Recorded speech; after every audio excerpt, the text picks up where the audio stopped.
यार जोश बड़ा ठंडा था तुम सबका। क्या बात, सच्ची में मेंस लिख रहे हो कि बस टाइम पास के लिए आगे? डाउट्स वगैरह तो बहुत सारे होने चाहिए थे। खासकर मैंने देखा कि यहाँ पर सिर्फ 2 ही ऐसे लोग हैं जो पहले मेंस लिख चुके हैं, बाकी सबके तो बहुत से डाउट हो सकते थे कि नहीं।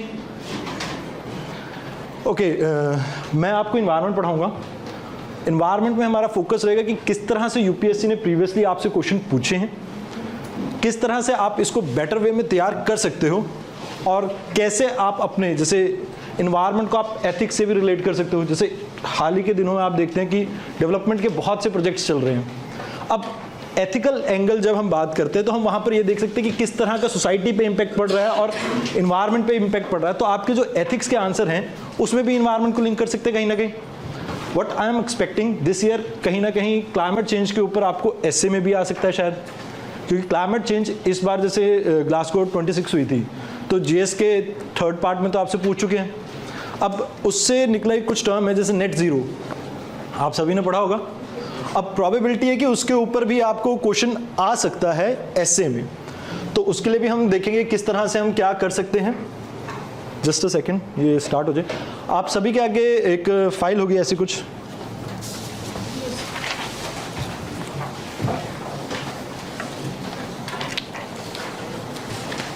ओके। सबसे पहले आप में से सिलेबस किसको पता है एनवायरनमेंट का? पता है किसी को?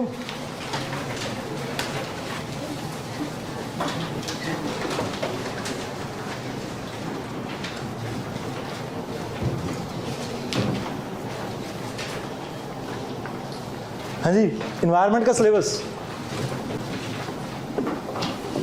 कोई भी नहीं? यार ऐसा तो ना करो, मान लिया 3 क्वेश्चन ही आते हैं सिर्फ, ज़्यादा नहीं आते, बट ये तो पता होना चाहिए कि ब्रॉडली क्या पूछा जाता है। हाँ जी, कोई एनीवन? कंजर्वेशन, कंजर्वेशन में क्या कुछ आ जाएगा? अगर हम बात करें conservation, wild life protection act को 50 साल कंप्लीट हुए, क्या यूपीएससी इस साल आपसे ये पूछ सकती है कि भी इन 50 साल में ये एक्ट कैसा परफॉर्म कर रहा है? आपने देखा होगा इस तरह के क्वेश्चन आते हैं अमूमन, बिल्कुल। अब एक क्वेश्चन मैं आपको वैसे ही कह रहा हूं, एक क्वेश्चन आप सोच के देखिए।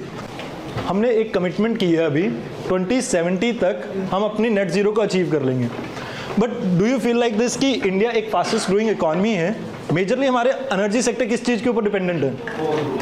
अब अगर हम कोल को कहीं ना कहीं एलिमिनेट करने की कोशिश करते हैं, एक तो जेब में पैसा नहीं, ऊपर से कोल को हटा देंगे। अब कोल चलो हम इंपोर्ट भी करते हैं, कुछ हमारी कमियां हैं भी वो, बट अगर हम कहीं ना कहीं रिन्यूएबल सेक्टर को वहां पर प्रमोट कर रहे हैं तो हमारी ग्रोथ स्टोरी कहीं ना कहीं रुक सकती है। अब यहां पर इकोनॉमी और एनवायरनमेंट को एक साथ जोड़ दिया, यस और नो? तो इस तरह का भी क्वेश्चन पूछ सकते हैं। 2070 तक आप उसे अचीव करना चाहते हैं, बट अभी भी इंडिया की इकोनॉमी कहीं ना कहीं स्लो डाउन फेस कर रही है, और आने वाले टाइम में आप कह रहे हैं कि आप कोल को रिमूव कर देंगे तो इंडिया की ग्रोथ कहां जाएगी? तो कुछ इस तरह के क्वेश्चन हो सकते हैं। जीएस पेपर 1 में आज से 1-2 साल पहले भी पूछा गया था, डेजर्टिफिकेशन के बारे में पूछा गया था। कहीं ना कहीं डेजर्टिफिकेशन के बारे में आपने कहां पढ़ा? एनवायरनमेंट में पढ़ा है, लेकिन उसके जो कुछ कंटेक्स्ट है, जैसे हम बात करें कि कैसे डेजर्ट फॉर्म होते हैं, वो कहां पर पढ़ा है? अब कहीं ना कहीं उन दोनों को रिलेट करने की बात आती है ना। आप देखेंगे जैसे अगर हम बात करें वेस्टर्न साइड, अगर हम बात करें मेजरली जितने भी कॉन्टिनेंट है वहां पर आपको डेजर्ट फॉर्मेशन देखने को मिलती है, बट क्या वो इकलौता ऐसा फैक्टर है जिसके ऊपर डेजर्ट फॉर्म होते हैं? और क्या फैक्टर हो सकते हैं? जैसे पंजाब है, अभी सेमी एरिड पार्ट में आते हैं, रेनफॉल थोड़ी कम है, बट क्लाइमेट चेंज की वजह से आने वाले टाइम में क्या यहाँ पर डेजर्ट फॉर्मेशन देखने को मिल सकती है? उसके अलावा पंजाब में एक प्रॉब्लम और भी है, जैसे यहाँ पर कहा था कि आपको एग्जाम्पल्स देने हैं। पंजाब में एक प्रॉब्लम और भी है, क्या? हम केमिकल्स बहुत यूज कर रहे हैं, कहीं ना कहीं जो लैंड है आपका इनफर्टाइल होता जा रहा है, केमिकल आइलैंड्स देखने को मिल रहे हैं, और आने वाले समय में हो सकता है कि इसकी वजह से वहां पर बंजर जमीन हो जाए, तो वो भी तो डेजर्टिफिकेशन हुआ। डेजर्टिफिकेशन आपकी उसने कहा था कि ज्योग्राफिकल बाउंड्री के बियॉन्ड देखने को मिल सकता है, कुछ ऐसा क्वेश्चन था, तो आपको वहां पर एग्जांपल्स देने थे। तो एक चीज समझिए, एनवायरनमेंट में जब आप किसी चीज को लिख रहे हैं, आप अपना ओपिनियन लिख रहे हैं, तो कोशिश करनी है आपने कि आप एग्जाम्पल जरूर दें। जैसे फॉर एग्जाम्पल मैं आपसे 5 मिनट का टाइम लूंगा। आप सभी ने अपनी कॉपी में ये लिखना है, इंटरलिंकिंग ऑफ रिवर के बारे में आपको जो भी पॉइंट अभी दिमाग में आ रहे हो, आपके पास 2-3 मिनट है, आप एक बार लिख के दिए।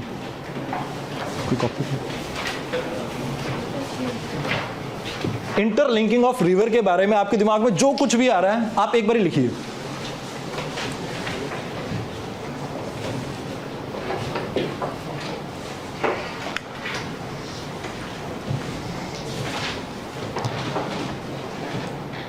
खासकर नेगेटिव पॉइंट लिखना, खासकर नेगेटिव पॉइंट।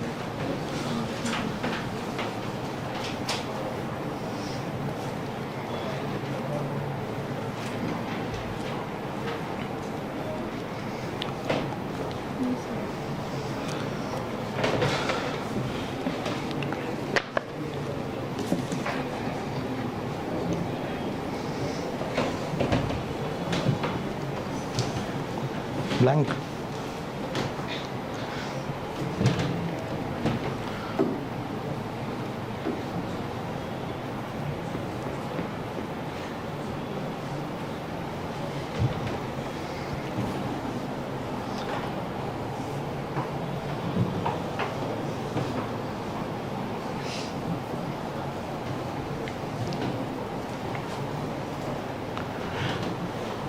ओके, हो गया।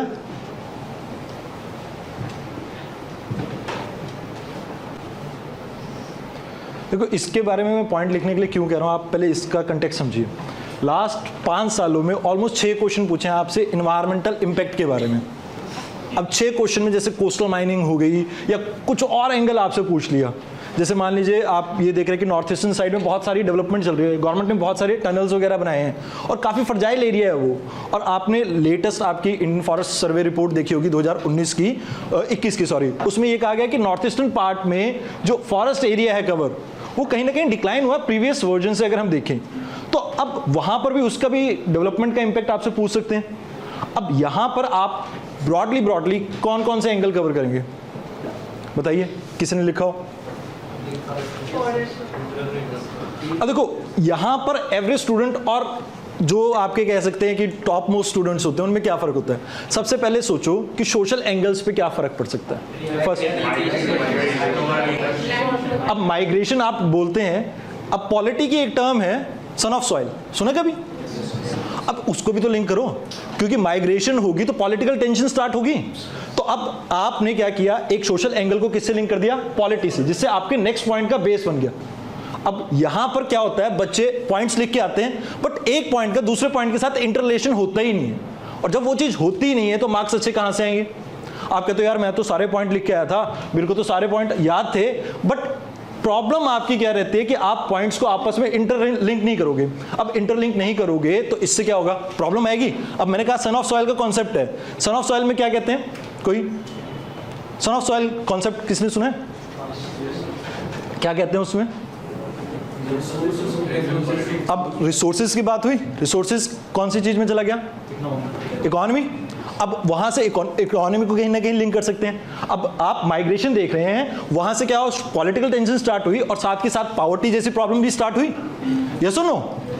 तो हेल्थ इश्यूज वगैरह सब कुछ। अब यहां पर ज्योग्राफिकल एंगल किसी के दिमाग में है इंटरलिंकिंग ऑफ रिवर से? Please anyone.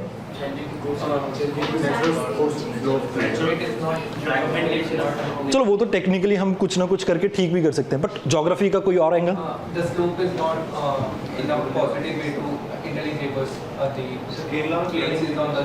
अर्बन फ्लडिंग वो अलग कॉन्सेप्ट है। उसमें क्या होता है कि जैसे आपके जो इंफ्रास्ट्रक्चर है ना, that is not developed according to present population. अब जैसे दिल्ली की बात करें या मैं अपनी सिटी की बताता हूँ, मैं चंडीगढ़ से हूँ। मेरी जो सिटी थी ना वो 5 लाख लोगों के लिए बनी थी, अब 20 लाख बैठे हैं। अब वो ड्रेन जो सिस्टम बनाया गया वो उस अकॉर्डिंग तो था ही नहीं। अब वहाँ पर भी तो ये प्रॉब्लम आ ही सकती है ना, अगर एक बारी रेनफॉल बहुत ज़्यादा हो जाती है तो वो चीज़ प्रॉब्लम देगी। हाँ जी, हम बात कर रहे थे ज्योग्राफी की, ज्योग्राफिकल पॉइंट ऑफ व्यू से। हाँ जी, जो रिवर से ड्रेनिंग होगा उस एंड में वो कम होगा तो सैलिनिटी इंक्रीज होगी और रेनफॉल भी कम होगा। चलो अब मेरे को एक चीज़ बताइए, आप में से ज्योग्राफी में ह्यूमन इंड्यूस्ड अर्थक्वेक के बारे में किसी ने सुना है? महाराष्ट्र का एग्जांपल देते हैं। क्या उसकी प्रॉब्लम बढ़ सकती है?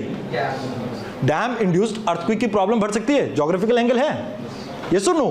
तो आप डाइवर्स एंगल को किस तरह से कनेक्ट करेंगे, इट इज ऑल अबाउट इस पूरे, चाहे जेस 1 की बात करें, 2 की बात करें, 3 की बात करें, और खासकर इन जो ओपिनियन बेस्ड क्वेश्चन होते हैं उनकी बात करें, तो यहां पर ये चीज बहुत इंपॉर्टेंट है आपके लिए। अगर आपने पॉइंट्स के बीच में लिंकेज क्रिएट नहीं की तो मैं बता रहा हूं एवरेज मार्क्स रहेंगे 4 से 5 नंबर के बीच में। और सिलेक्शन लिस्ट में कौन सी सर्विसेज मिलेगी? Indian railway traffic services. मैं डिमीन नहीं कर रहा हूं किसी सर्विसेज को, बट नॉर्मली फिर आप फिर से प्रिपरेशन करेंगे, आप फिर से कोशिश करेंगे कि रैंक अच्छा है। और कई बार होता है, कई बार ही नहीं। मेरी एक स्टूडेंट थी 2018 में, अभी तक ट्राई कर रही है, बट अब की बार प्रीलिम्स नहीं निकल रहा क्योंकि प्रीलिम्स बहुत डाइसी हो गया है कि नहीं। अब जैसे मैं इन्वायरमेंट की बात करूं, इन्वायरमेंट में प्रीलिम्स में जिस तरह के क्वेश्चन आते हैं, मेंस में भी उसी तरह की कुछ पॉलिसी रही है आपके यूपीएससी की। अब इस पॉलिसी को आपको समझना होगा कैसे। देखो, जितनी भी नई आपकी पॉलिसीज वगैरह आ रही है, रूल्स रेगुलेशंस वगैरह, यूपीएससी उनके बारे में पूछता है। जैसे लास्ट जो हम लेक्चर्स वगैरह देखेंगे उसमें हम क्या कवर करेंगे, कंटेम्प्रेरी जितनी भी पॉलिसीज में चेंज वगैरह आया, जैसे प्लास्टिक के डिस्पोज ऑफ की प्रॉब्लम हो या आपके मेडिकल वेस्ट से रिलेटेड हो। मेडिकल वेस्ट क्यों इंपॉर्टेंट है एनीवन? मेडिकल वेस्ट पॉलिसी आने वाले प्रीलिम्स के लिए क्यों इंपॉर्टेंट है, और प्लास्टिक वेस्ट के ऊपर मैं क्यों फोकस करूं? मैंने रूल्स आए हैं, बट उसके अलावा एक और चीज भी तो है। कोविड के टाइम पे ये वेस्ट पाइल अप हुआ, हमने कहा कि हम 22 में सिंगल यूज प्लास्टिक को कहीं ना कहीं एलिमिनेट कर देंगे, बट हम कर पा रहे हैं क्या? तो कहीं ना कहीं उसके ऊपर भी तो क्वेश्चन आ सकता है। कुछ अमेंडमेंट्स भी हुए हैं, कुछ लाइक माइक्रोन्स की थिकनेस इंक्रीज करने की भी बात हुई है। बट द थिंग इज, आप करंट कंटेक्स्ट से अगर टॉपिक को रिलेट करेंगे तो आपको ये पता रहेगा कि कौन से टॉपिक से क्वेश्चन आ सकता है। अब COP26 के बारे में क्वेश्चन पूछ चुकी है, अपने मेन से पहले नया कॉप नहीं आने वाला, नवंबर दिसंबर में आएगा वो। अब उससे पहले आप एक चीज देखिए, यूपीएससी ने नेट जीरो के बारे में ना प्रीलिम्स से पूछा और ना अभी तक मेंस में पिछले साल पूछा। अब इस साल उसके आने की प्रोबेबिलिटी, बिकॉज क्लाइमेट चेंज में इंडिया एक वर्ल्ड लेवल लीडर बन के कहीं ना कहीं उभर रहा है। You agree with this? अभी रिसेंटली आपने सुना होगा कि अपनी हिंदी लैंग्वेज को कहीं ना कहीं यूएन में वो भी मिल गई है। तो अब इंडिया का जो वर्चस्व है वो इंक्रीज हो रहा है। तो इस वजह से आप देखेंगे कि क्लाइमेट चेंज में, क्योंकि हम इंपॉर्टेंट रोल मॉडल है वहां पे, तो वहां पर इस तरह के क्वेश्चन आ सकते हैं, चाहे वो किसी भी एंगल से आपको रिलेट करके दे। Is it clear? तो सॉरी, देखो, परफॉर्मेंस तो अपनी हमेशा से ही खराब रही है। हम कहते बहुत कुछ है, लेकिन होता क्या है एक्चुअल में, उसमें थोड़ा प्रॉब्लम रहती है। क्यों? देखो, आप लोगों को जितना मर्जी समझा लो, मैं अपना खुद का भी एग्जांपल दे रहा हूँ इसमें। मैं अगर मार्केट गया हूँ तो I won't carry a jute bag. मैं क्या डिमांड करूँगा, भैया इतना सामान लिया, एक प्लास्टिक का लिफाफा दो ना। होता है इंडियन मेंटालिटी। हम फ्री में धनिया नहीं छोड़ते, प्लास्टिक बैग क्या छोड़ेंगे, फ्री का मिल रहा है। और अल्टीमेटली वो कहाँ जा रहा है? समुद्र में जा रहा है, मरीन माइक्रो प्लास्टिक की प्रॉब्लम क्रिएट कर रहा है। तो माइक्रो प्लास्टिक भी आपका रिसेंट टाइम में कई आर्टिकल्स वगैरह पब्लिश हुए थे, तो जिसकी वजह से माइक्रो प्लास्टिक भी इंपॉर्टेंट टॉपिक हो जाता है। नाउ लेट अस सी फर्स्ट थिंग, यूपीएससी ब्रॉडली इस सिलेबस के बारे में क्या कहता है। 3 टर्म दे दिया हमें, conservation, environmental pollution and degradation and environmental impact assessment. अब इन 3 के ऊपर ब्रॉडली आपकी डिविजन्स बहुत ज्यादा हैं। अगर हम बात करें कंजर्वेशन के बारे में, इन्होंने वेटलैंड के ऊपर एक क्वेश्चन पूछा, एक बायोडाइवर्सिटी के बारे में पूछा था, कैरिंग कैपेसिटी के बारे में। उसके अलावा ज़्यादा कुछ इस टॉपिक के बारे में पूछा नहीं, बट पोटेंशियल है इसमें इस साल, क्योंकि मैंने आपको जैसे बताया wild life protection act 1972 50 year complete हुए हैं, परफॉर्मेंस के बारे में पूछ सकते हैं। अब जैसे ऐसे ही कुछ और टॉपिक भी हैं आपको तैयार करने चाहिए जो आने वाले एग्जाम के लिए। इस बार का मीन्स सच्ची में बताना कौन कौन लिख रहे हैं? मतलब नहीं बता सकते, लेकिन मार्क्स हाँ, मार्क्स आ रहे हैं, लिख रहे हैं एक्चुअल में। देखो, आपको मैं कुछ टॉपिक बताना चाहूँगा, लाइक 75 ईयर कंप्लीट हो रहे हैं, तो यू शुड लुक अपॉन की कॉन्स्टिट्यूशन की वर्किंग 75 ईयर में कैसी रही है। That is very important. दूसरी चीज़, इकॉनमी ने 75 ईयर्स में किस तरह का परफॉर्म किया है, क्योंकि ये 75 साल जो कंप्लीट हुए हैं ना, इसके बेसिस पे एक योजना मैगजीन पब्लिश हुई थी, आई गेस जैन में, मैंने उसे कवर भी किया था।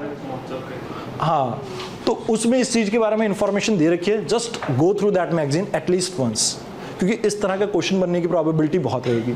नाउ एनवायरमेंटल पोल्यूशन डिग्रेडेशन, आपको क्या लगता है यूपीएससी ने इसके बारे में क्वेश्चन पूछा है? आप जो क्वेश्चंस वगैरह आपको दे रखे हैं एक बार देखिए, उसमें आपको एटलीस्ट यूपीएससी ने एयर पोल्यूशन के बारे में 1 से 2 बार ही पूछा हुआ है। अब आपने देखा होगा स्मोक एक प्रॉब्लम है, और द हिंदू में एक स्टडी पब्लिश हुई थी, क्या स्मोक टावर्स रियली इफेक्टिव है भी? हम इतना पैसा स्मोक टावर पे वेस्ट कर रहे हैं, इन्वेस्ट कर रहे हैं, तो क्या वो सच्ची में कारगर होगा भी? एंड रिजल्ट क्या रहने वाला है? तो कहीं ना कहीं वो जो स्मोक की प्रॉब्लम है, दिल्ली की जो एयर क्वालिटी है वो तो बहुत बढ़िया है, मतलब फेफड़े तरोताजा हो जाते हैं। आप एक दिन में चाहे 20 सिगरेट पी लो, चाहे दिल्ली की हवा ले लो, बराबर है, ठीक है ना? तो इतनी प्योर है यहाँ की हवा। तो यहाँ पर इस प्रॉब्लम को कहीं ना कहीं हम एड्रेस करेंगे, किस तरह के रूल एंड रेगुलेशन रहे हैं, किस तरह से इसमें हम और बेहतर कर सकते हैं, क्योंकि इस पे अगर क्वेश्चन अब आया भी तो ओपिनियन बेस्ड आएगा, बिकॉज पॉलिसीज और स्कीम्स के बारे में पूछ चुकी है वो। और यहाँ पर जो आपकी मेजर चीज है, एक मेजर स्कीम थी नेशनल क्लीन एयर प्रोग्राम, उसके बारे में पूछ चुके हैं। अब रिसेंटली गवर्नमेंट ने कोई स्कीम निकाली नहीं है, तो हम वहां पर उस पार्ट को देखेंगे। यमुना में अभी रिसेंटली आपने देखा होगा एक आर्टिकल पब्लिश हुआ था कि झाग बन रहे हैं, वो कुछ केमिकल्स वगैरह उसमें मिल रहे हैं। तो हम यमुना को नहीं, हम होलिस्टिकली कवर करेंगे कि सारी मेजर रिवर्स में क्या प्रॉब्लम चल रही है, क्यों ऐसा हो रहा है कि गंगा इतने सालों से हम इतने पैसे लगा चुके हैं। एक पॉलिटिकल पार्टी आने से पहले कहती थी कि भाई फलानी पार्टी ने इतने साल लगा दिए, इतना पैसा लगा दिया, और अभी तक वो क्लीन नहीं हुई, बट लास्ट 9-10 सालों में भी नहीं हुई। बट प्रॉब्लम क्या है, यहां पर आपको यह समझना होगा कि क्यों गवर्नमेंट इस चीज को अचीव नहीं कर पा रही है। जैसे जितनी भी मेजर सिटीज है इस एरिया में लोकेटेड है गंगा के आसपास, वहां पर आपकी वेस्ट वाटर मैनेजमेंट की कोई ढंग की पॉलिसी है नहीं। आप देखेंगे कि जैसे इंडस्ट्रियल वेस्ट है वो भी सीधा ही डंप किया जा रहा है, डोमेस्टिक वेस्ट है वो भी सीधा डंप किया जा रहा है, और एग्रीकल्चर फील्ड से भी जो वेस्ट आ रहा है वो सीधा डंप किया जा रहा है। तो अब प्रॉब्लम जो है उसका सोल्यूशन क्या है? हमें कहीं ना कहीं वहां पर इन एरियाज में जो मेजर सिटीज हैं वहां पर कहीं ना कहीं एक अच्छी वेस्ट मैनेजमेंट पॉलिसी बनाने की हमारे को जरूरत है। अगर उसे हम अचीव कर पाएंगे तो डेफिनेटली गंगा क्लीन हो जाएगी। अब इसका अगर एग्जाम्पल देना हो तो क्या दोगे? कोविड के टाइम के याद है, Ganga water was pretty clear. उस समय क्या था, कोई दिक्कत नहीं थी, इंडस्ट्रीज वगैरह वर्क नहीं कर रही थी। आपने देखा होगा कि मेजॉरिटी जो पोल्यूशन आ रहा था वो डोमेस्टिक था, बट उससे भी कहीं ना कहीं जो वाटर क्वालिटी थी वो इंप्रूव हो गई थी। तो हम उस तरह के एंगल यहाँ पर पोल्यूशन टॉपिक में कवर करेंगे। अब इन्वायरमेंटल इंपैक्ट असेसमेंट, इसके ऊपर यूपीएससी ने एक क्वेश्चन भी पूछा था, कोस्टल एरिया, कोस्टल माइनिंग के बारे में। अब आप में से कोई भी, मतलब कोई भी ये बता सकता है कि आप अगर इस क्वेश्चन की शुरुआत करेंगे, कोस्टल माइनिंग से रिलेटेड है आर्टिकल, तो how you gonna start it? मतलब आप क्या डिफरेंट कर सकते हो दूसरी दुनिया से? जो दूसरी ब्रीड, मतलब एवरेज स्टूडेंट, आप टॉपर में आना चाहते हैं, आप एक डिफरेंट ब्रीड होंगे, तो आप क्या डिफरेंट कर सकते हैं? हाँ जी, वो तो वेस्ट कोस्ट के, मतलब वेस्टर्न घाट के बारे में है। I am talking about coastal mining. अच्छा, सबसे पहले एक चीज बताओ, आप सच्ची सच्ची बताना, हाथ खड़ा करना जिसके दिमाग में ये आया था कि मैं यहां पर एक मैप ड्रॉ कर सकता हूं। अब टॉपर्स के अंदर क्या फर्क है, वो क्या करेंगे? अगर भैया मेरे को कहा है कि कोस्ट लाइन के बारे में बात करो, तो मैं सबसे पहले क्या करूंगा, यहां पर एक ऐसे करके इंडिया का मैप बना दूंगा। जस्ट अ सेकेंड, कुछ इस तरह से मैप बना दूंगा, कोस्ट लाइन रिप्रेजेंट कर दूंगा। आई विल से कि 7500 किलोमीटर की हमारी कोस्ट लाइन है, और यहां पर जो पॉपुलेशन है वो बहुत ज्यादा डिपेंडेंट है कहीं ना कहीं कोस्टल इकोसिस्टम के ऊपर। तो स्टार्टिंग में चाहे मैं उस डाटा को यूज करूं, जैसे स्टार्टिंग में आप ये बता सकते हो कि कितनी स्टेट्स हैं जो कोस्टल एरिया में आती हैं। अगर यहां पर कोस्टल माइनिंग स्टार्ट होगी तो इससे बहुत सारी प्रॉब्लम होगी, और उस प्रॉब्लम्स को आप लिखना स्टार्ट करो। फिर मतलब इंट्रोडक्शन में आप थोड़ा हटके भी कर सकते हो। इट्स नॉट दैट कि हाँ मैंने एक डाटा पढ़ा था, कोई कमेटी की रिपोर्ट, अरे कमेटी को हम कंक्लूजन में भी डाल सकते हैं, क्लियर है? कमेटीज को हम कंक्लूजन में भी यूज कर सकते हैं या किसी और पॉइंट में भी यूज कर सकते हैं, बट थोड़ा सा हटके आपको think out of the box करना पड़ेगा अपने आप को, और वही चीज मैं यहां पर आपको समझाऊंगा। अब देखिए अलग अलग टॉपिक्स के आप देखिए स्कोर क्या रहा है। लाइक क्लाइमेट चेंज, लास्ट 5 सालों में 4 क्वेश्चन आए हैं। लास्ट 1 साल की बात करें, पिछले साल की, तो 2 क्वेश्चन तो पिछले साल ही आए हैं। बट आई एम एक्सपेक्टिंग यहां पर जैसे नेट जीरो है, इससे रिलेटेड टॉपिक के ऊपर आपको क्वेश्चन डायरेक्टली या इनडायरेक्टली पूछा जा सकता है। नेक्स्ट पोल्यूशन, पोल्यूशन के भी ऑलमोस्ट 4 क्वेश्चन आए हैं, क्वाइट इंपॉर्टेंट। ये स्टार्टिंग के 3 जो क्वेश्चन है, पार्ट हैं आपके, बहुत इंपॉर्टेंट रहने वाले। मैंने मार्क किए हुए हैं, लिखने की ज़्यादा जरूरत नहीं है, उसमें मैंने लिखा हुआ है कि कौन सा आपका किस पार्ट का क्वेश्चन है। देन इन्वायरमेंटल इम्पैक्ट असेसमेंट, इसके बारे में यूपीएससी हर बार क्वेश्चन पूछता है, बिकॉज एक डिबेट हमेशा चली आती है। डिबेट क्या रहती है? डेवलपमेंट और इकोलॉजी, दोनों में से किसको बचाना चाहिए? बैलेंस। बैलेंस तो होता ही नहीं ना।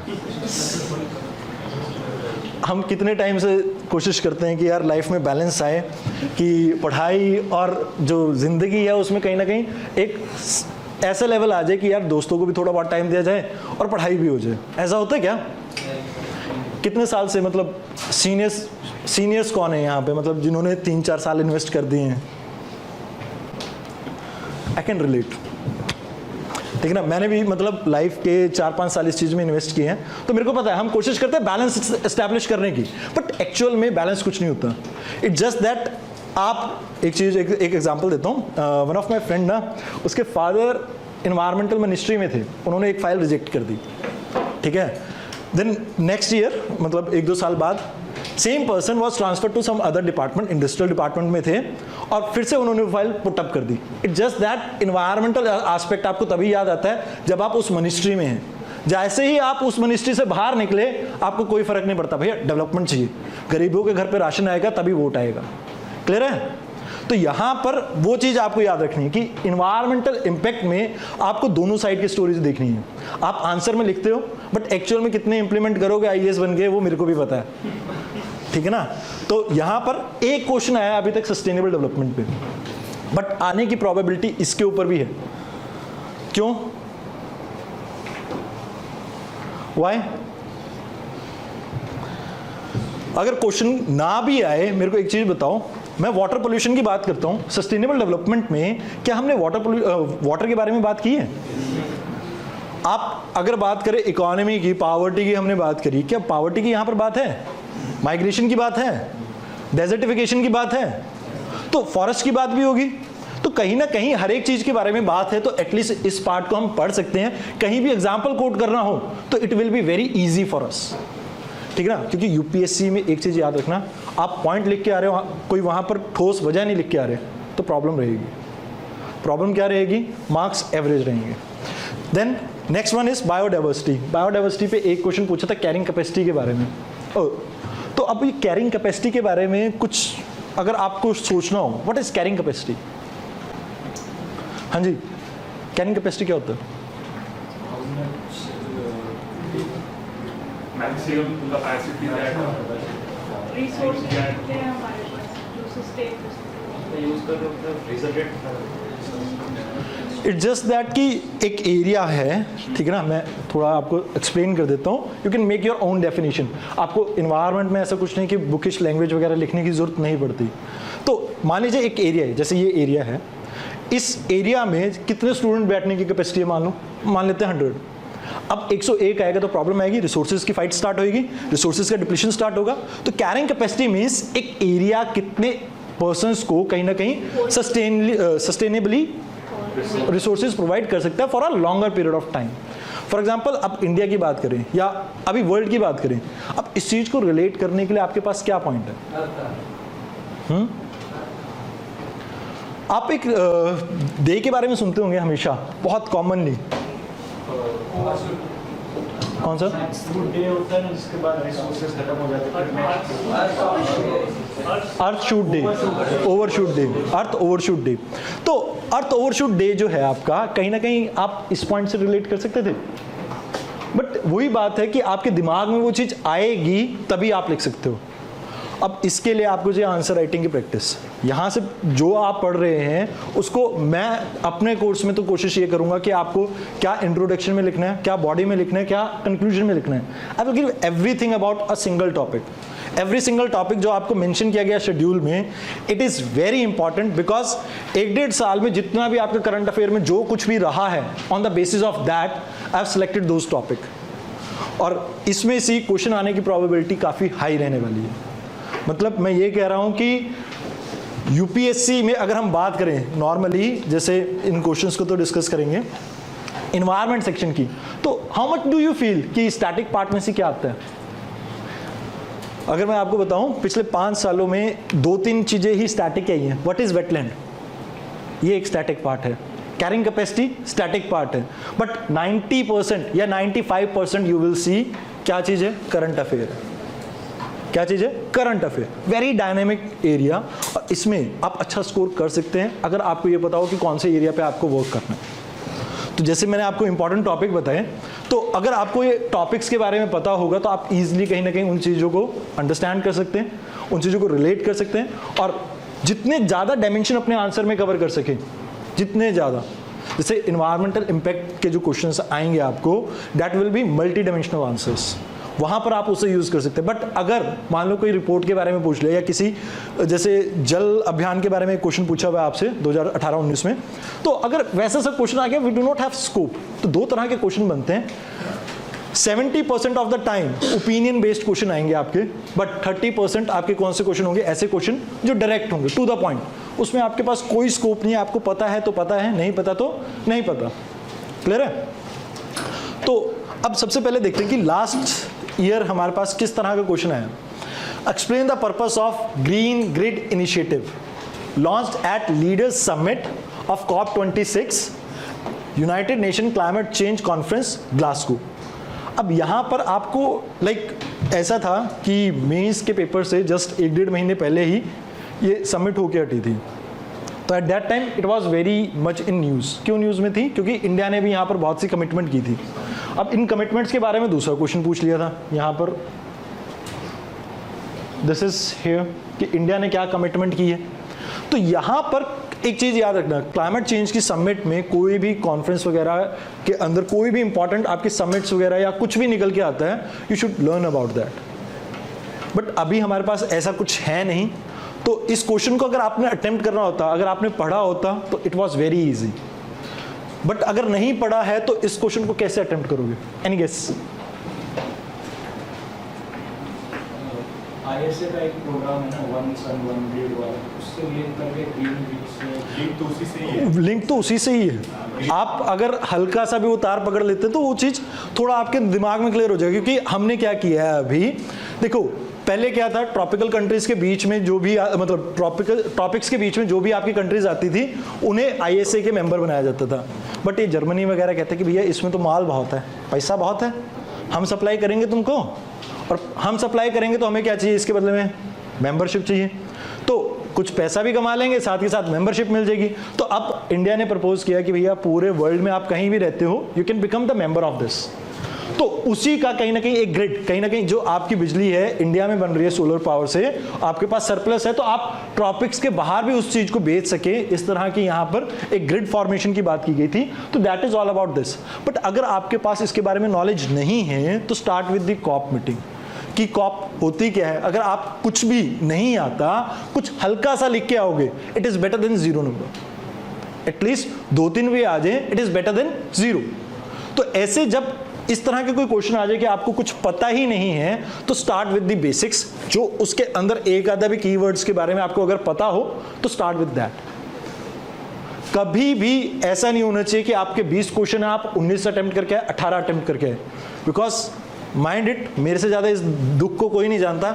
अगर 2-3 नंबर भी कम रह जाते ना, 2-3 नंबर भी, तो आप लाइन के इस तरफ हो, ठीक है ना। और आप कहाँ जाएंगे फिर उसका कोई पता नहीं। टीचिंग लाइन में जाएंगे कि भैया बी ग्रेड की उसमें जाएंगे नौकरी में, या स्टेट पीसीएस ज्वाइन करेंगे, that is totally a different life, सिर्फ वो 1-2 नंबर की वजह से। तो कोशिश करनी है कि कभी भी किसी क्वेश्चन को छोड़ना नहीं। अगर इस टाइम मैं आपको इसके बारे में लिखने के लिए कहूँ, तो आप इंटरनेशनल सोलर अलायंस के बारे में जानते हैं, वन थिंग, COP26 के बारे में भी हल्की फुल्की नॉलेज होगी।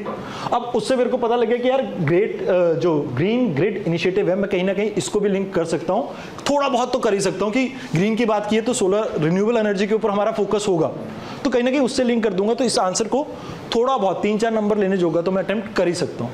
बट एक चीज़ याद रखना, मेजॉरिटी टाइम आपको कहा जाता है कि आप पॉइंटर्स फॉर्म में आंसर लिखेंगे, बट जब भी आप किसी इस तरह के क्वेश्चन को अटेम्प्ट करें, कभी भी पॉइंटर फॉर्म में नहीं करना है। जहां पर आपके पास नॉलेज एक लिमिट है, ठीक है ना, वहां पर कोशिश नहीं करनी है पॉइंटर फॉर्म में जाने की, बिकॉज आप उसी टाइम पकड़े जाओगे। एग्जामिनर वहीं पर ही पकड़ लेगा, भैया इसको नहीं पता, ये तो ऐसे ही लिख रहा है, ऐसे घुमा रहा है, तो वो चीज़ नहीं करनी हमने। पॉइंटर्स वहां यूज करने जहां पर अपने को पता है कि कंसाइज पॉइंट्स हमारे पास हैं, ऐसे क्वेश्चन को पॉइंटर फॉर्म में नहीं लेके जाना है। क्लियर है? अब ये भी क्वेश्चन ऐसे ही था बट न्यूज में बहुत रहा था, क्यों? और यूपीएससी ने इसके बारे में क्वेश्चन पूछा भी क्यों? Why it was that important? दुनिया की 13 मोस्ट पोल्यूटेड सिटीज कहां पर हैं? ठीक है, टॉप कौन करता है? तो अरे चलो क्वेश्चन में रीफ्रेम कर लेता हूँ, वैसे तो एनसीआर में होता है, क्वेश्चन में रीफ्रेम कर लेता हूँ कि मोस्ट पोल्यूटेड आपकी कैपिटल कौन सी है वर्ल्ड की, ठीक है ना? क्योंकि अगर आप वो बात करें तो गाजियाबाद आपका वो एरिया है जहाँ पर सबसे ज़्यादा एयर क्वालिटी डिप्लीट होती हुई आपको दिखती है। तो यहाँ पर अगर हम बात करें तो अभी रिसेंटली WHO ने कुछ नॉर्म्स में चेंज किया है, हम तो पिछले नहीं कंप्लीट कर पा रहे थे, इन्होंने नए बना दिए। तो इसके बारे में जैसे इस बार भी आपको प्री में क्वेश्चन आया था, पर्टिकुलरली ये पूछा गया था कि ये इतना factual question I am sure मैंने तो कभी अपनी उसमें नहीं देखा, आपने प्रीवियस ईयर क्वेश्चंस में भी नहीं देखा होगा, ठीक है ना? कि इतना फैक्चुअल कि हाँ वहां पर 5 है कि 10 है कि नहीं? तो यूपीएससी तो वो स्टेट लेवल पे जा चुकी है जहां पर वो फैक्चुअल क्वेश्चंस पूछने लगे, तो हमें भी इस तरह की चीज़ों को तैयार करना है। जैसे ये इकलौता ऐसा चीज़ नहीं है जहां पर गाइडलाइंस वगैरह में चेंज हुई हो और आपको उस चीज़ के बारे में पूछा हो। कोस्टल रेगुलेशन जोन के बारे में पूछा था, यस, पिछली और अगली, तो वहां पर आपको कंपेयर करना होगा 2 पॉलिसीज को। तो that is not the thing कि आप इतनी अगर कर सको, इतना टाइम हो आपके पास, तो that is good enough. But मैं यहाँ पर क्या करूँगा कि जैसे कोई प्रीवियस पॉलिसी थी उसको कंपेरेटिवली आपको बता दूंगा कि यहाँ पर ये चीज़ का फ़र्क है, इसमें ये चीज़ थी, इसमें ये चीज़ नहीं थी। जैसे फॉर एग्जांपल आपने सुना होगा जो प्रोड्यूसर टू पे रिस्पॉन्सिबिलिटी दिस, ये कॉन्सेप्ट जो आपका आया था प्लास्टिक वेस्ट मैनेजमेंट में और इलेक्ट्रॉनिक वेस्ट में भी आया, बट इससे पहले ये एग्जिस्ट नहीं करता था। क्यों? पहली बार म्युनिसिपैलिटीज वगैरह को इंक्लूड किया गया था आपके रिसेंट इसके रूल्स में जो अभी पब्लिश हुए हैं।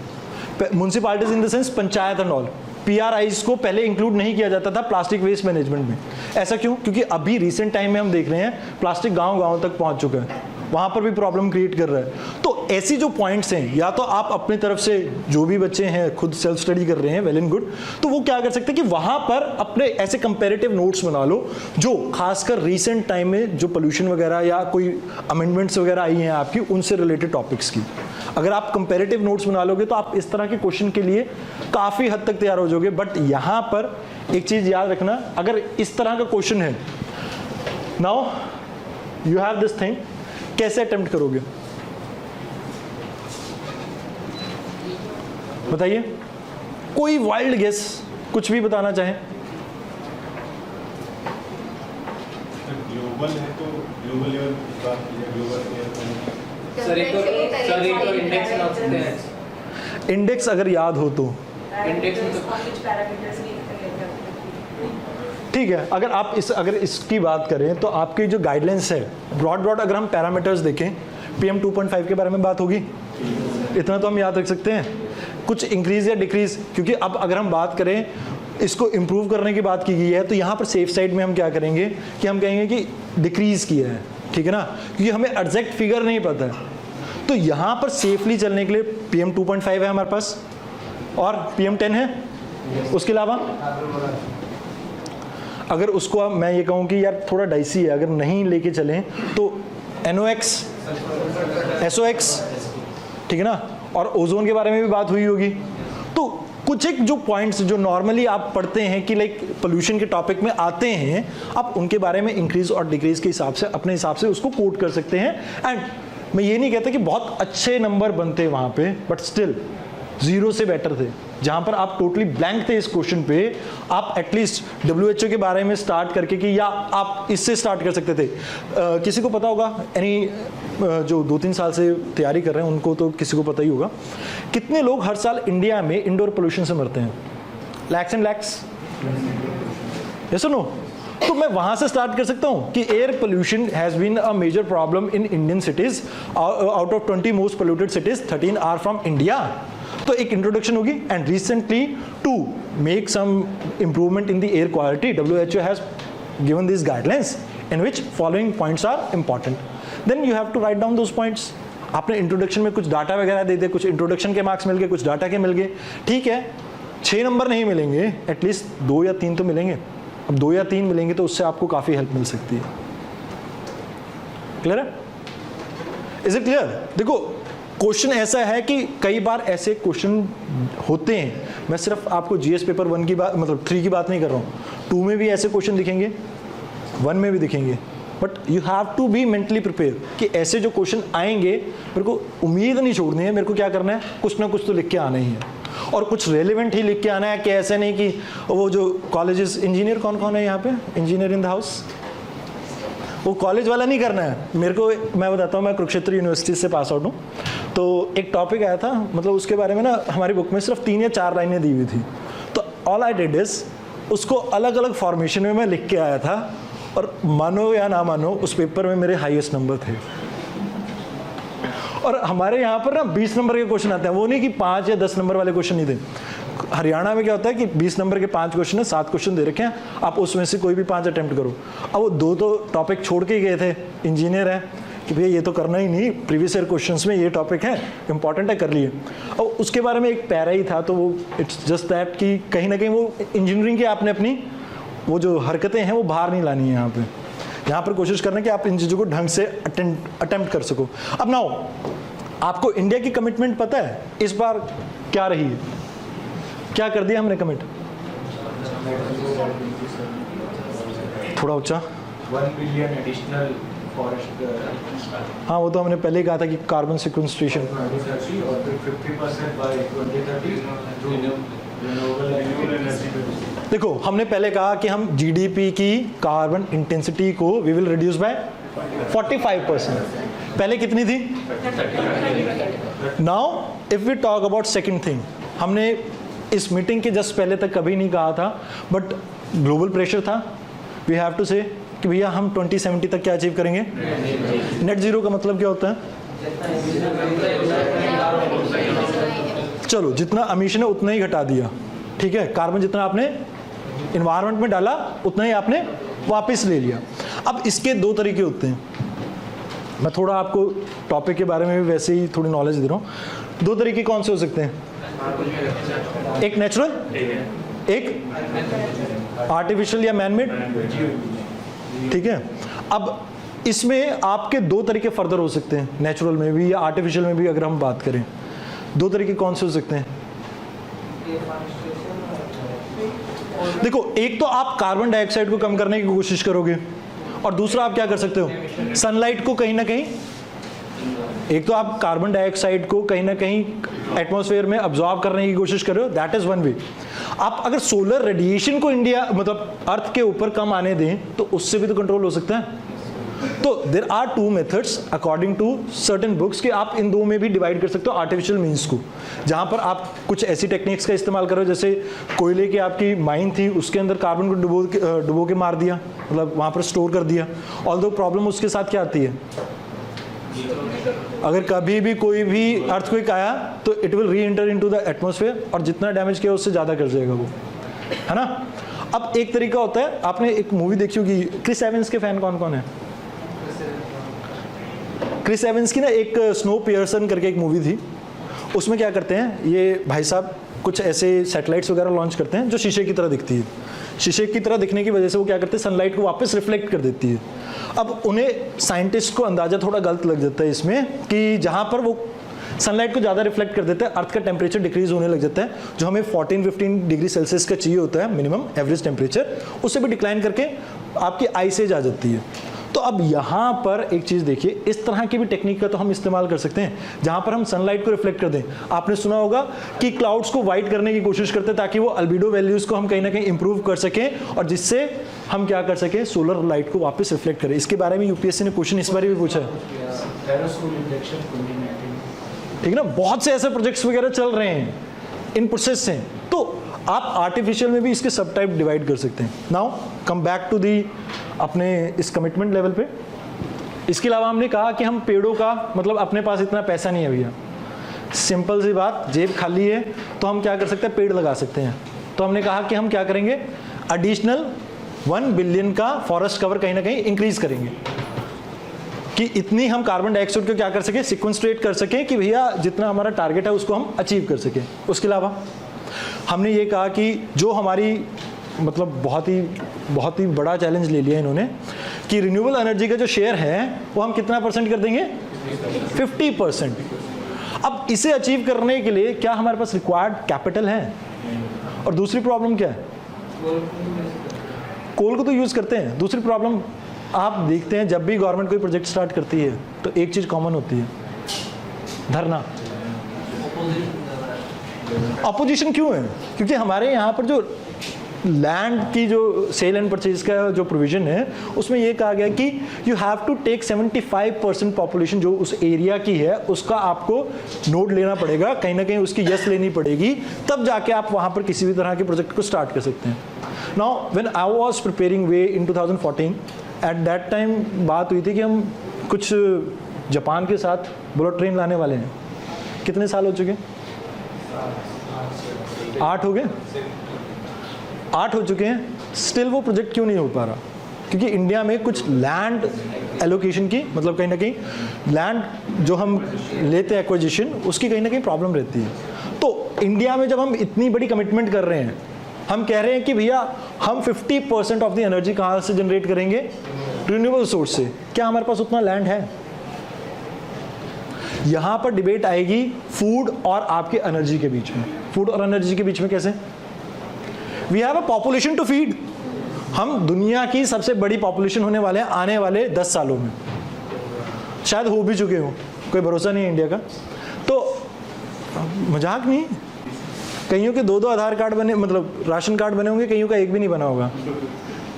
मैंने तो खुद ने ऐसे कई केस देखे हैं कि जहाँ पर आप शहर का भी बनवा लेते हो और गांव का भी बनवा लेते हो। अरे यार वहाँ पर हमारी पुश्तैनी ज़मीन है, कोई कब्जा लेगा, तो वो प्रॉब्लम है।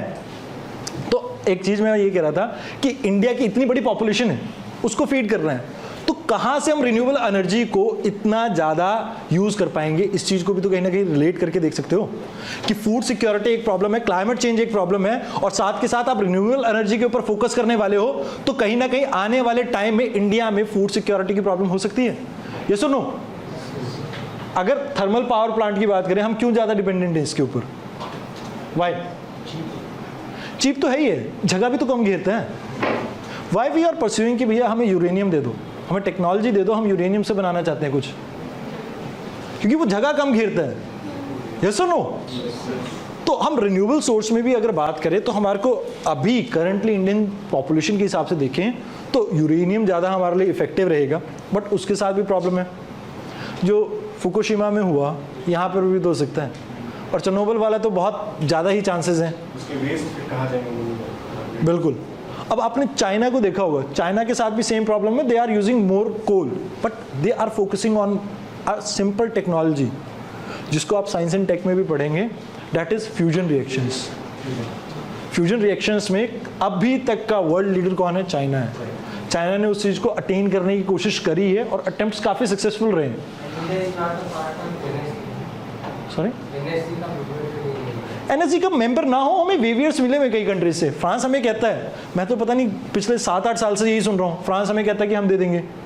ऑस्ट्रेलिया कहता है, सॉरी, उसके बाद यूएसए कहता है, but what we have done, कहीं ना कहीं कुछ भी नहीं हुआ ग्राउंड लेवल पे अगर हम बात करें। क्यों? कुड्डूकुलम में प्रॉब्लम हुई, प्रोटेस्ट हुआ, ग्लोबल मार्केट का एक वो हो जाता है, भरोसा खत्म हो जाता है। देखिए, political stability is very important जहां तक भी हम अगर बात करें, ठीक है, there are some environmental concern, but अगर प्रॉपर सेफ गार्ड मेजर्स के बारे में अगर बात की जाती है कि भाई तुम कुछ सोल्यूशन दो, प्रैक्टिकल सोल्यूशन, तुम प्रोजेक्ट्स को तो ना रोको, कुछ अल्टरनेटिव्स हम ढूंढ सकते हैं, कुछ और कर सकते हैं, बट जब प्रोजेक्ट्स वगैरह रुकते हैं तो इंडिया में इन्वेस्टमेंट कम आती है, और इन्वेस्टमेंट कम आएगी। अब आपको पता है, मान लो आप यूएसए से हैं, आपको मैं कहूँ कि आप इंडिया में इन्वेस्ट कर दीजिए करंट सिनेरियो को देखते हुए, क्या आप इन्वेस्ट करोगे? एप्पल का भैया पूरे का पूरा फैक्ट्री वो लूट के ले गए, लेके गए कि नहीं? अब क्या एप्पल यहाँ पर मैन्युफैक्चरिंग कंपनी स्टार्ट करेगा? तो सेम यहाँ पर अभी प्रॉब्लम, जो अगर हम बात करें एनर्जी सेक्टर की, एनर्जी सेक्टर पेट्रोलियम के लिए हम 80% डिपेंडेंट है बाहर, कोल के लिए भी हम बाहर डिपेंडेंट हैं। हम रिन्यूएबल एनर्जी की बात करते हैं तो वहाँ भी एक प्रॉब्लम है, क्या? हम पैनल्स बाहर से इंपोर्ट कर रहे हैं, ये सुनो, इंडिया में मैन्युफैक्चरिंग नहीं होती पैनल्स की, हम यूएसए से कर रहे हैं, चाइना से कर रहे हैं। चाइना हमें रद्दी माल देता है, उसका भी हमें वेस्ट मैनेजमेंट की प्रॉब्लम आ रही है। प्रॉब्लम क्या है कि वो 2-4 साल पैनल्स चलते हैं, उसके बाद वो प्रॉब्लम आती है, उसको कहीं ना कहीं डंप करने की भी एक बहुत बड़ी प्रॉब्लम है। लोगों ने तो उनके घर बनाने स्टार्ट कर दिए पैनल से, जो वेस्ट पैनल्स हैं, तो कहीं ना कहीं तो यूटिलाइज करना ही है। तो प्रॉब्लम ये है कि अगर हम रिन्यूएबल एनर्जी के ऊपर भी फोकस करते हैं तो we do not have that much expertise. तो अगर हम जब इसके बारे में बात करेंगे तो हम इन एंगल्स को भी कवर करेंगे, लाइक एनर्जी सेक्टर में हम किन किन चीज़ों के ऊपर फोकस कर सकते हैं, उन एरियाज की किस तरह की प्रॉब्लम है। ऑल्दो वो इकोनॉमी में भी आप पढ़ोगे, बट साथ के साथ मैं इन्वायरमेंटल एंगल से भी उन्हें कवर करूँगा। आपको इस सब्जेक्ट के रिलेटेड कोई भी डाउट हो तो यू कैन आस्क, किसी भी सब्जेक्ट से रिलेटेड होता है वो भी आप पूछ सकते हैं।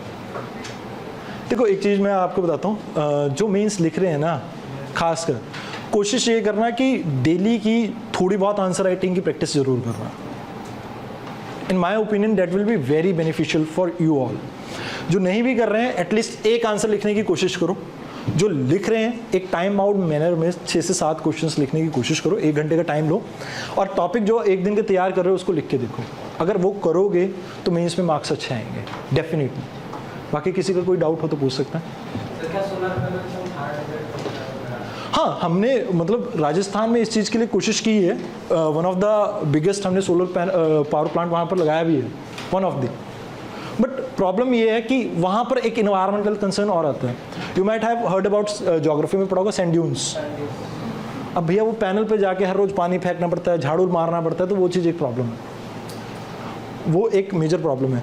और इवन जब हम कहते हैं ना renewable energy is very clean, it is not very clean. Comparatively भी नहीं बोलूँगा मैं। आप अगर इनकी जैसे बैक एंड पे जो ये हम यूज़ करते हैं resources, we use silicon and all, जो रेयर अर्थ मेटल है, इनको एक्सट्रैक्ट करने के लिए जितना हम वेस्ट जनरेट कर रहे हैं ना, दैट इज़ लाइक चाइना के एक पर्टिकुलर एरिया जहाँ पर ये चीज़ होती है ना, वहाँ पर आप ज़मीन की वो देख लोगे ना, लाइक द केमिकल लेवल वो बहुत ज़्यादा है। तो कहीं ना कहीं जब हम इसे कहते हैं ना कि बहुत ज़्यादा अच्छा है, हर चीज़ के अंदर एक बुरा इंसान है, तो वो ये है। हम कहते हैं ईवी पर प्रमोट कर देंगे। इंडिया में ईवी प्रमोट करके कर भी क्या लोगे?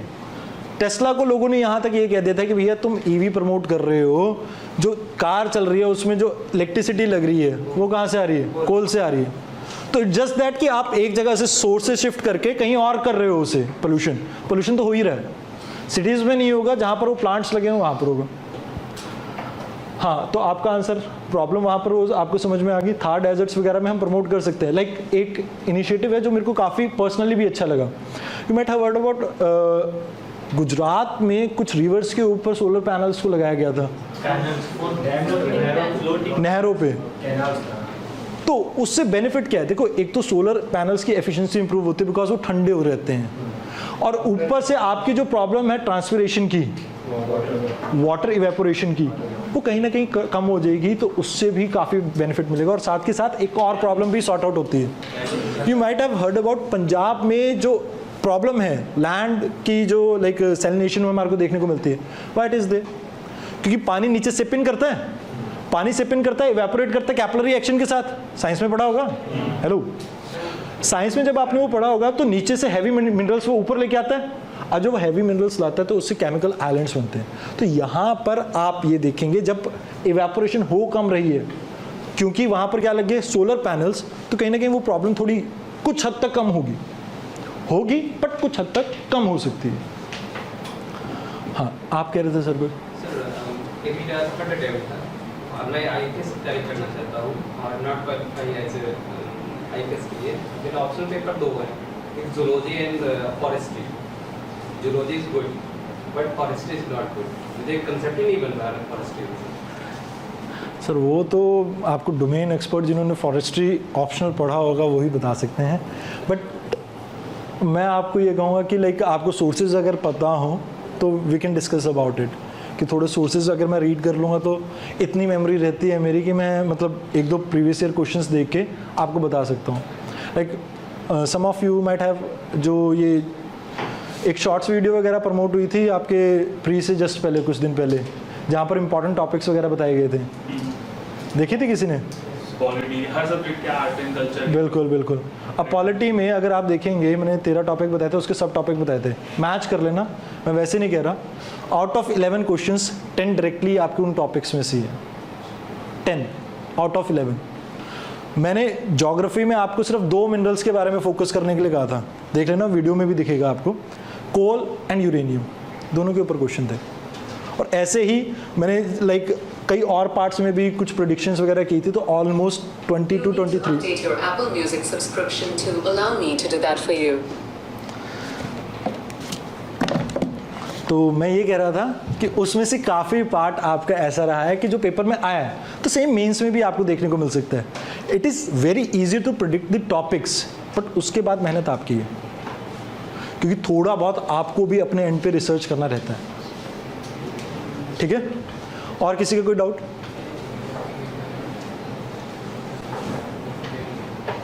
हाँ जी मैम, वैसे एक फॉर्मल इंट्रोडक्शन तो कर ही लें। नाम?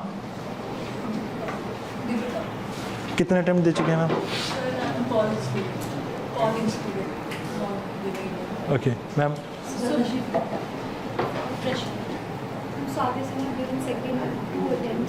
ओके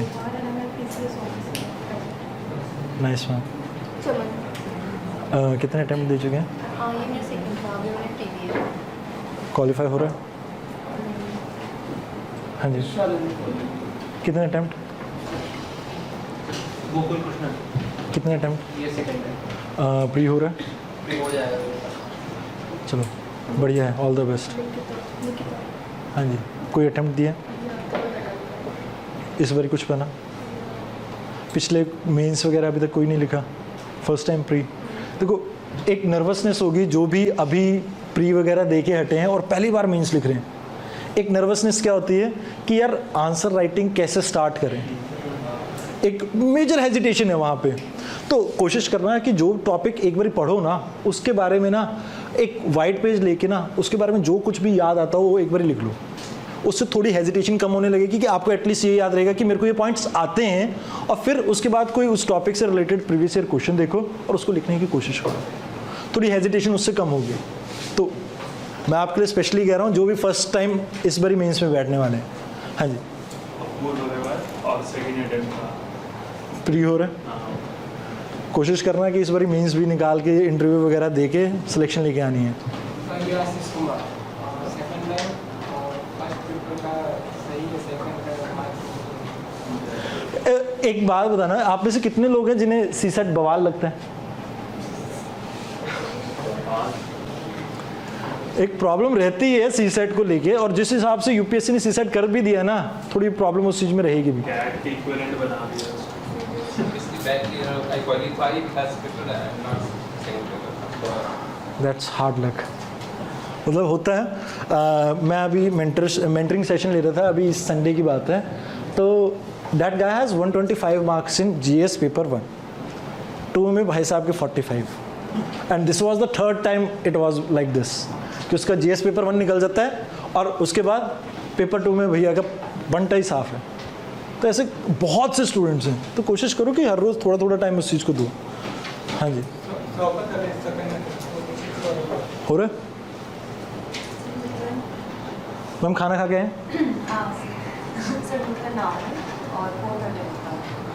कुछ बन रहा है इस बार? तो आपने इससे पहले कोई मेंस लिखा है? तो कोशिश करनी है आपने डेली आंसर राइटिंग की, ठीक है? अंजन कुमार नायक 23 में दूंगा पहला है। अच्छा चलो, फ्रेशर। हाँ जी यार, वैसे आपकी आवाज़ बहुत निकलती है, पीछे वाले के साथ बहुत बतियाते हो, अभी पता नहीं ज़बान कहाँ गई है। हाँ हाँ जी, कौन सा अटेम्प्ट? अगले साल? सर मेरा फर्स्ट अटेम्प्ट था और प्रिपरेशन तो बहुत लो सकता था, प्री हो गया। प्री हो रहा है? चलो मेंस की भी तैयारी कर जम के। रोहित ओके, सेकंड अटेम्प्ट है और पता नहीं बॉर्डर लाइन पे हो, हालत समझ सकते हैं, सांत्वना है हमारी। दिनेश बिश्नोई 4th अटेम्प्ट है। भैया आजकल बिश्नोई बहुत न्यूज़ में है। जीएस तो श्योरली है, सीसेट में 75-80 है पूछे। चलो हर्षिता थर्ड अटेम्प्ट क्या बन रहा है मैम? प्रीलिम्स और टाइपिंग हो जाएगा। चलो कोशिश करो। विशाल फर्स्ट अटेम्प्ट क्या बना? हो जाएगा। Rishabh Singh sir second attempt है ये और चांसेस है पहले मीन्स लिखा हुआ है दोनों ने? मेरा सेकेंड पहले वाले में नहीं हुआ जीएस। कोशिश करना आंसर राइटिंग के ऊपर फोकस करना, बिकॉज टाइमली पेपर कंप्लीट करने में बहुत प्रॉब्लम आती है। 2014 में मैंने पहला अटैम्प्ट दिया था और मेरे जीएस पेपर 1 में ना, सच्ची बता रहा हूँ, 3 क्वेश्चन छूट गए थे, क्योंकि मैंने उससे पहले आंसर राइटिंग की बहुत कम प्रैक्टिस की थी। और ऑनेस्टली बता रहा हूँ मैं, तो कोशिश करना जितने ज़्यादा आप आंसर्स लिखोगे ना उतनी ज़्यादा प्रैक्टिस रहेगी। और प्रैक्टिस करते टाइम टाइमर साथ में लेके चलना। रौनक अग्रवाल फर्स्ट अटेम्प्ट था और प्रीवियस इससे पहले कोई मेंस वगैरह? फर्स्ट अटेम्प्ट अरे सॉरी, फर्स्ट अटेम्प्ट था। आयुष फर्स्ट अटेम्प्ट था। Hard luck. Chandra third attempt और कुछ chances I don't want mains इस बारी? पेपर टफ था ना? रंजीत फोर्थ अटेम्प्ट और इस बारी? सचिन चौहान फोर्थ अटेम्प्ट और कुछ थ्री टाइम इस बारी? देखो, जो आप लोग हैं ना जिन्होंने बहुत सी मतलब अटेम्प्ट्स वगैरह दे रखे हैं और लाइक मीन्स भी लिखे हुए हैं, उनके साथ एक प्रॉब्लम बहुत कॉमन रहने वाली है। You have a lot of knowledge, but उसको कहीं ना कहीं पेपर में रिफ्लेक्ट करने में आपको प्रॉब्लम आ सकती है, क्योंकि देखो आपके पास वास्ट एग्जाम्पल्स भी रहेंगे, आपके पास इंफॉर्मेशन का ओवरफ्लो रहेगा मेजॉरिटी टॉपिक के टाइम पे, बट एक प्रॉब्लम जो आने वाली ना कि उसे 250 वर्ड्स में लिमिट कैसे करना ना, उसकी प्रैक्टिस आप लोगों को खास कर करनी चाहिए। और जैसे यहाँ पर कंटेम्प्रेरी इश्यूज वगैरह हम कवर करेंगे तो आप अपनी तरफ से भी उसे इनरिच और कर सकते हैं। Clear? Sir Ashish Punia third attempt last year. और इस बार? रमीला सर सेकंड अटेम्प्ट मेरी क्लियर नहीं है। सर टीके भारती 3 टाइम है, 1 time assistant commandant, 3 time PhD, CU and TU, just fine वही फॉर आईएफएस। ओके, पर्टिकुलरली वही सर्विसेज क्यों? पर्टिकुलरली वही सर्विसेज क्यों? आईएफएस प्रोग्राम इंटरेस्ट है और मेरा मैं मतलब नहीं हूँ तब मैं पीएचडी भी यार, पर्टिकुलरली फॉरेस्ट को बचाने में किसका इंटरेस्ट है आज की डेट में? वो भी चीज़ में तो नहीं हो पाएगा ऐसा। ओके, तो पेपर अच्छा है कि मतलब बट नॉर्मल ठीक ठाक है, टेस्ट भी ज्वाइन और क्लासेस भी हैं। सोमदत्त शर्मा फर्स्ट अटेम्प्ट और मेंस भी फर्स्ट मेंस। कोशिश करना आंसर राइटिंग करना। बाकी आप में से किसी और के कोई डाउट हो, यू कैन आस्क। सब्जेक्ट से रिलेटेड क्लास कैसी लगी? देखो, कोशिश करना कि अगर आप खुद भी स्टडी कर रहे हैं तो इंटर रिलेट करने की कोशिश करना। जैसे मैंने आपको बताया कि वेरियस पॉइंट्स एंड ऑल, अगर आप अपने एंड पे भी वो चीज़ कर सकोगे तो भी आपके मेंस में नंबर अच्छे बन सकते हैं। और कोशिश करना जितना भी लाइक आपने दे रखा है मेंस, आपने दे रखा है मेरे ख्याल से, आपने भी पीछे, और आप इस बात से एग्री करते होंगे कि नहीं? मेरे को बताना 60 to 70% जो आपका मेंस का पेपर होता है, चाहे GS 1, 2, 3 अगर हम बात करें इन जनरल, क्या ये करंट अफेयर डिफरेंट होते हैं 60 to 70%? अब मेरे को एक चीज़ बताइए, लास्ट 1-1.5 साल में से एडिटोरियल्स वगैरह कितनों ने कवर किए, हिंदू को रिलीजियसली फॉलो किया हो? पढ़ते हैं न्यूज़पेपर, लेकिन ऐसे करे हैं, बट मैं ये कह रहा हूँ कि कितने रिटेन कर सकते हो? यही सारा इशू। देखो, आप पूछ लेना इनसे, किसी से भी। जनरली जो भी आपको मेंस में पूछा जाएगा ना, उसमें से 80 to 90% जो करंट अफेयर बेस्ड क्वेश्चन होते हैं उनमें आते हैं आपके एडिटोरियल्स। एक्चुअली सर 2020 मेंस में मैं द हिंदू के एडिटोरियल पढ़ता था ना, तो कुछ मेरे को अच्छे लगते थे तो अपने इसमें लिखते रहता था। एक मैंने ऐसे कॉल पे लिखा था, फिर वही सेम क्वेश्चन उसी एडिटोरियल से वो क्वेश्चन आया। हाँ, मैं कह रहा हूँ एग्जैक्टली लाइन भी उठा के लेके जाते हैं। और इस बार भी मैंने मतलब मीन्स तो नहीं दिया था 2021 का, लेकिन वैसे ही कर रहा था मीन्स के टाइम पे। तो एक एडिटोरियल मैंने आसाम में एक स्टडी हुई थी संपूर्ण प्रोजेक्ट करके, उसमें मेरे को बहुत अच्छा लगा तो मैंने लिखा और फिर उसी से सेम क्वेश्चन है देश थ्रू एटीट्यूडल से क्वेश्चन। और इस बार भी देख लेना, एथिक्स के कई क्वेश्चंस बनेंगे जो आपके करंट अफेयर स्टडीज़ पे होंगे। लाइक ब्यूरोक्रेसी में आप देख रहे हैं कितना मतलब एक झारखंड की लेडीज़ थी जिनके घर से 18 करोड़ मिले, 20 करोड़। और फिर एक भाई साहब हैं जो कुत्ता घुमाने ले गए थे, ठीक ना। तो इस तरह की केस स्टडीज़ वगैरह को भी थोड़ा ध्यान में रखना, बिकॉज एथिक्स भी एक ऐसा टॉपिक है, वैसे तो मैंने इसमें काउंट नहीं किया, बट जहाँ पर आप एग्जांपल्स वगैरह यहाँ से करंट अफेयर से यूज़ कर सकते हैं। जैसे एथिकल डायमेंशंस में आपको एडमिनिस्ट्रेशन के ऊपर लास्ट 2021 में आपने लिखा था, उसमें एथिकल तो नहीं कहूँगा, एडमिनिस्ट्रेटिव डायमेंशंस को बहुत ज़्यादा क्वेश्चंस आए थे एथिक्स में। तो उसमें भी कई बार आप इन्वायरमेंटल फैक्टर्स वगैरह कहीं, जैसे एडमिनिस्ट्रेटिव पार्ट जहाँ पर आप रिलेट कर सकते हो इन्वायरमेंट से, तो वहाँ पर इन्वायरमेंटल एंगल्स को भी लिखने की ज़रूरत पड़ेगी आपको, जिसे हम इन्वायरमेंटल एथिक्स कहते हैं। इन्वायरमेंटल गवर्नेंस भी एक टॉपिक है आपका, जहाँ पर आपकी जो मेजर स्कीम्स वगैरह आती हैं हम उनको कवर करेंगे। लाइक जो भी आपकी मेजर स्कीम्स आपको लगे कि रिसेंट टाइम में इन्वायरमेंट से रिलेटेड है और जिसमें आप ये कह सकते हैं कि जैसे सेंटर का शेयर जो है 90% अराउंड रहा हो, आपको उनको याद करने की ज़रूरत पड़ेगी, क्योंकि डायरेक्टली उनके ऊपर क्वेश्चन आते हैं। हो सकता है आप 2 से 3 क्वेश्चन आए हुए हैं स्कीम्स के ऊपर। भूजल योजना के ऊपर आ रखा है एक, मेरे ख्याल से NCAP के ऊपर आ रखा है एक, उससे पहले भी आ रखे हैं रूल्स, और इनके ऊपर तो क्वेश्चन आमूमन आते रहते हैं, तो इन चीज़ों को पढ़ना ज़रूरी है। तो आज की क्लास के लिए इतना ही।